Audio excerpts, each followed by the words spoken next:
नमस्ते भारत। गांव से लेकर दुनिया तक सोशल मीडिया पर सच्ची खबरों को दिखाने वाला एकमात्र चैनल WH न्यूज़ में आपका स्वागत।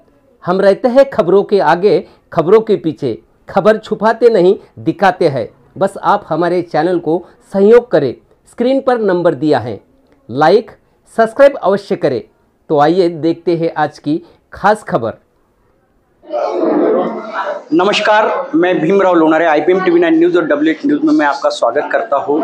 इस वक्त मैं पांड्राबोड़ी में हूँ और पांड्राबोड़ी परिसर में एक समाज भवन का उद्घाटन हुआ है। उस उद्घाटन समारोह में श्री संत सत्यपाल जी महाराज आए हैं, आज हमारे साथ में हैं। हम सत्यपाल जी महाराज, आप ये बताइए कि आज इस पांड्राबोड़ी में आप उद्घाटन समारोह में आए हैं, क्या कहोगे?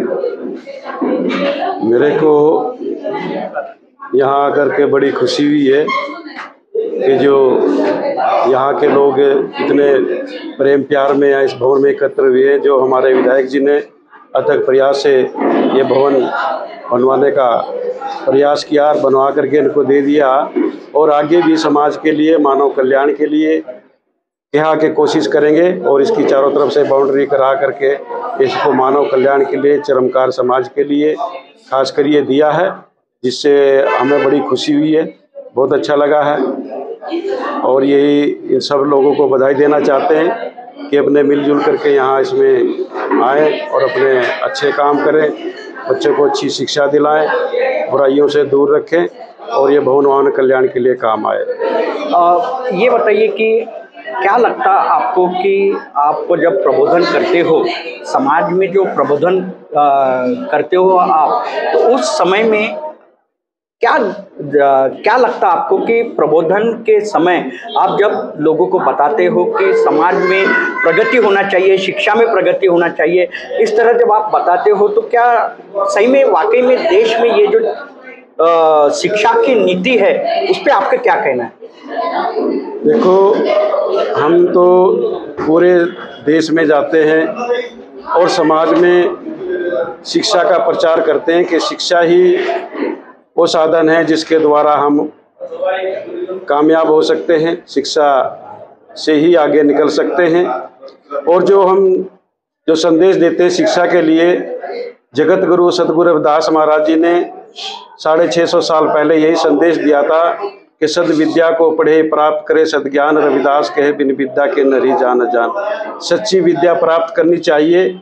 सच्ची विद्या प्राप्त करके ही एक अच्छे इंसान का उदय हो सकता है, एक स्वस्थ समाज का निर्माण हो सकता है, एक स्वस्थ देश का निर्माण हो सकता है। और जो हम ये शिक्षा के लिए प्रेरित करते हैं उसका हमें देखने में बड़ा प्रभाव मिलता है। आज शिक्षा की ओर हमारे परिवार के लोग जो वंचित थे शिक्षा से, वो बढ़ रहे हैं। रही नीति की बात, नीति में तो शिक्षा भाई महंगी बहुत कर दी गई है, जो गरीब आदमी की पहुंच से बहुत दूर है। जो अमीर आदमी हैं वो तो पैसा खर्च करके बच्चों को पढ़ा लेते हैं, लेकिन जो गरीब आदमी है वो शिक्षा उनको नहीं मिल पाती। कल को अगर हम कंपटीशन में उतरते हैं तो जो सरकारी स्कूल में पढ़ते हैं या जो पब्लिक स्कूल में पढ़ते हैं उनका कंपटीशन कैसे संभव है? तो जो शिक्षा बहुत महंगी होगी वो हमारी पहुंच से बाहर है। हम तो यही करते हैं कि ऐसी नीति होनी चाहिए कि समान शिक्षा होनी चाहिए। ये अभी देश में जो महाराज का चल रहा है, बाबा लोगों का जो चल रहा है कि अंधविश्वास की ओर वो बढ़ाने का प्रयास कर रहे बाबा लोग, क्या कहोगे? नहीं, बाहर खोजत काफिरे घट भीतरी खोज, रविदास उन्मनी साध कर देख पिया को ओज। जिस सुख को, जिस शांति को, जिस अल्लाह खुदा गोड को हम बाहर ढूंढते फिरते हैं वो बाहर नहीं मिलेगा। जहाँ मर्जी भटक लो, वो बाहर मिलने का वस्तु पदार्थ है नहीं है। वास्तव में वो चेतना, वो सुपर पावर, वो सुख वो हमारे अंदर ही है। इसलिए अंदर उतरने के लिए साधना के क्षेत्र का ये सवाल है कि जितना भी हम अपने अंदर उतरेंगे उतना ही उस सुख को, उस शांति को पाएंगे, और जितना अपने अंदर से बाहर निकल कर बाहर खोजने का प्रयास करेंगे उतना ही भटक जाएंगे। देश में अभी जो चल रहा है महाराजों का और अंधविश्वास बढ़ा रहे हैं, तो उस पर आपका क्या कहना है?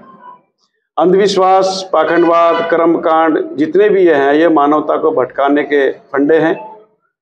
इससे कोई कल्याण होने वाला नहीं है। कोई पेड़ में धागा बांधता है, कोई पानी को पूज रहा है, कोई पत्थर को पूज रहा है, कोई और कर्म कांड कर रहा है कि ये करने से हमारा ऐसा भला हो जाएगा। ऐसा कुछ भी होने वाला नहीं है। जगत गुरु सदगुरु रविदास महाराज जी एक वैज्ञानिक संत हुए हैं। उन्होंने वैज्ञानिक सोच दी है। हम जितने भी कर्मकांड हैं, अंधविश्वास है, भ्रम है, वहम है, इनको छोड़ करके एक अपने सात्विक पूजा करें। सात्विक पूजा किसको कहा गया है कि जितने भी हम करते हैं कि जैसे दूध तो बछड़े थनु बिटारियो फूल भवन जन मीन बिगारियो गमर, उस परमात्मा को, उस गोड को, उस अल्लाह को दूध चढ़ा करके खुश करना चाहते तो वो दूध से भी खुश नहीं होएगा, क्योंकि वो भी पवित्र नहीं माना गया है। जल चढ़ा करके खुश करना चाहते तो जल से भी वो खुश नहीं है। कोई फल फूल चढ़ा करके हम खुश करना चाहते हैं, मिठाई चढ़ा करके खुश करना चाहते हैं, उससे नहीं हो सकता। तो पूजा पद्धति जगत गुरु सदगुरु रविदास महाराज जी ने एक पवित्र पूजा पद्धति दी है कि मूर्ति माही बसे परमेश्वर तो पानी में ही तिरे रहे। अगर मूर्ति पत्थर को पूजने से परमात्मा मिलता तो वो पानी में तैर जाए। लेकिन जगत गुरु सदगुरु रविदास महाराज जी ने माना है कि जो परमात्मा है, जो खुदा है, वो हर देह में वास करता है। किसी झाड़ में, जकाड़ में, नदी में, नाले में, पहाड़ में, मंदिर में, मस्जिद में नहीं, बल्कि वो हर प्राणी के घट में वास करता है। अगर हम किसी भी पत्थर में प्राण प्रतिष्ठा करके उसको पानी में छोड़ दे, वो तैरेगा कि डूबेगा? वो डूब जाएगा। अगर जिसको हमने शिक्षा भी नहीं दी है, कोई ट्रेनिंग नहीं दी है, किसी गाय के बच्चे को, गाय को, बछड़े को, किसी बिल्ली को पकड़ के पानी में छोड़ दे तो तैर कर पार हो जाएगी। ये प्रमाण है कि वो उसके अंदर परमात्मा है, उसके अंदर खुदा है, इसलिए वो तैर जाएगा। और जिसके अंदर खुदा नहीं है, जिसके अंदर प्राण नहीं है, वो तैर नहीं सकता, वो डूब जाएगा, पत्थर है। तो जगत गुरु सदगुरु रविदास महाराज जी ने इससे जो कर्म कांड है इनसे दूर रहने के लिए, जितना पाखंडवाद से दूर रहने का संदेश दिया है। फिर मानव कल्याण के लिए क्या संदेश दिया कि मन ही पूजा, मन ही धूप, मन ही सेऊ सहज स्वरूप, साफ किया हुआ मन ही जो हमारे कल्याण का मार्ग है, साफ किया हुआ मन ही सबसे बड़ी पूजा है। जिसका मन साफ है उसे किसी पूजा को करने की जरूरत नहीं है। देश में जो चल रहा है जात पात के नाम पे जो राजनीति चल रही है, आप एक संत हो, क्या कहोगे? जात पात के फेर में उलझ रहे सब लोग, मानुषता को खाते हैं रविदास जात का रोग। पूरा संसार में एक ऐसी व्यवस्था बनाई गई है कि जो ये जात पात बनाई गई है, वास्तव में इसके पीछे एक बहुत बड़ी साजिश है कि जो यहाँ के मूल निवासी लोग हैं, भारतीय मूल के जो लोग हैं, उनको कैसे पीछे धकेला जाए। उनको लगभग 7,500 जाति में बांट दिया और अकेला चंवर वंश को ही 1150 जाति में लगभग बांट के रखा हुआ, ताकि इनका प्रेम, इनका भाईचारा ना बने, इनका चोटी बेटी का रिश्ता न हो, ये आपस में लड़ते रहें, झगड़ते रहें, और ये कभी मिल करके कभी राज की बात भी ना सोचे। वो उस चीज़ में, वो व्यवस्था में वो सफल हो रहे हैं कि हम लोग आपस में एक दूसरे से ही इतना मानते हैं, छुआछात मानते हैं कि भी ये तो छोटी जाति का, मैं इसमें अपनी बेटी नहीं दूंगा, जबकि हाँ हम एक ही कुल के हैं। लेकिन आपस में हमारे अंदर एक ऐसा जहर पैदा कर दिया गया है, जिस प्रकार से जगत गुरु सदगुरु रविदास महाराज जी ने फरमाया है कि जात जात में जात है जो केलन में पात, रविदास मनुष्य न जुड़ सके जो लो जात न जात। कि जात पात एक ऐसा है जैसा केले का झाड़ होता है, अगर केले के छिलकों को छिलना शुरू कर दे तो कभी भी छिलका खत्म नहीं होएगा, आखिर में छिलते छिलते पूरा ही झाड़ खत्म हो जाएगा। इसी प्रकार से जाति के अंदर जाति, उसके अंदर भी जाति, उसके अंदर भी उपजाति, और जातियां पूछने का काम करते रहो तो इंसानियत पूरी खत्म हो जाएगी, लेकिन जाति खत्म नहीं होगी। हमें कुछ चालाक लोगों की जो व्यवस्था, उन्होंने हमें यही दिया है, जात दे दी है, उपजात दे दी है, या पार्टियां दे दिया है, या उप पार्टियां दे दी हैं। हमें किसी ने भारतीय बनने के लिए, मानव बनने के लिए, बेगमपुर का वासी बनने के लिए संदेश दिया ही नहीं है। अगर ऐसा संदेश देते हैं तो जगत गुरु सदगुरु रविदास महाराज जी देते हैं। वो किसी को हिंदू नहीं बनाते, किसी को मुसलमान नहीं बनाते, वो बेगमपुर का वासी बनाते हैं, सबको मानव बनाते हैं। मानव मानव सब समान है, मानवता, समानता, प्रेम, भाईचारा, यही संदेश जगत गुरु सदगुरु रविदास महाराज जी देते हैं। ये जात पात बनाए किसने? जात पात एक सोची समझी तहत के अनुसार ये मनुष्य नहीं बनाई है। कोई अल्लाह, खुदा, गॉड, भगवान के पास तो इतना टाइम नहीं है कि वो किसी को फल देगा, किसी को सजा देगा, किसी की जात बांटेगा, किसी का हिसाब किताब रखेगा। ये तो मनुष्य नहीं बनाई है। जब ये मनुष्य ने बनाई तो दो जाति है, एक स्त्री और पुरुष, आपको नहीं लगता? नहीं, स्त्री पुरुष तो चल वो एक सही है, स्त्री है, पुरुष है, आधे वो है जो ऐसे करते हैं क्या बोलते हैं इनको, तृतीय पंथी ढाई जाति बनाई है, ये प्रकृति की तरफ से है। लेकिन जिस जाति की हम बात कर रहे हैं, ये तो मनुष्य ने अभी बताया ना कि भी इनको अलग अलग टुकड़ों में बांट के रख कर ही हम लोग काबिज रह सकते हैं। फूट डाल करके ना अनंतों जातियों में बांट करके ही तो हम लोग राज करेंगे। यही तो साजिश है चालाक लोगों की। यानी फुटीर की राजनीति चालू है। फुटीर की राजनीति चालू है।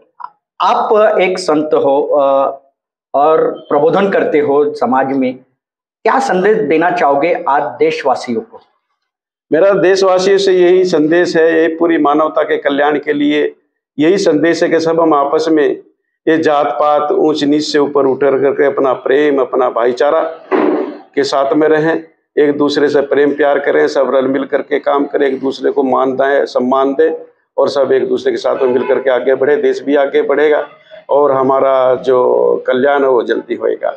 निश्चित ही अगर देश में प्रगति चाहिए और देश आगे बढ़ना चाहिए तो जात पात की राजनीति से दूर रहना नेताओं ने सबसे पहले समझना जरूरी है। ऐसे ही कहना संत श्री संत सत्यपाल जी महाराज का है। उन्होंने बहुत अच्छा कहा है कि जात पात की राजनीति देश को पीछे लाती है। तो ये देश को अगर प्रगति पथ पर अगर ले जाना है तो जात पात की राजनीति से दूर रहना है, तभी देश की प्रगति होगी। तो आप देखते रहिए IBM TV9 news, WH news. हमारे चैनल को लाइक कीजिए, सब्सक्राइब कीजिए, आइकॉन बेल बटन दबाना न भूलें। धन्यवाद, नमस्कार। दोस्तों, आपने खबर देखी, आपका शुक्रिया। तो यह थी आज की खास खबर। कल फिर मिलेंगे खास खबर के साथ, तो हमारे चैनल को लाइक सब्सक्राइब करें। खबरों के नोटिफिकेशन के लिए बेल आइकन दबाएं। तमाम खबरों के लिए www.whnews.in पर भेंट दें। हाँ, ज्वाइन बटन पर जाकर हमारे चैनल के सदस्य बने और हमें आर्थिक सहयोग करें। धन्यवाद।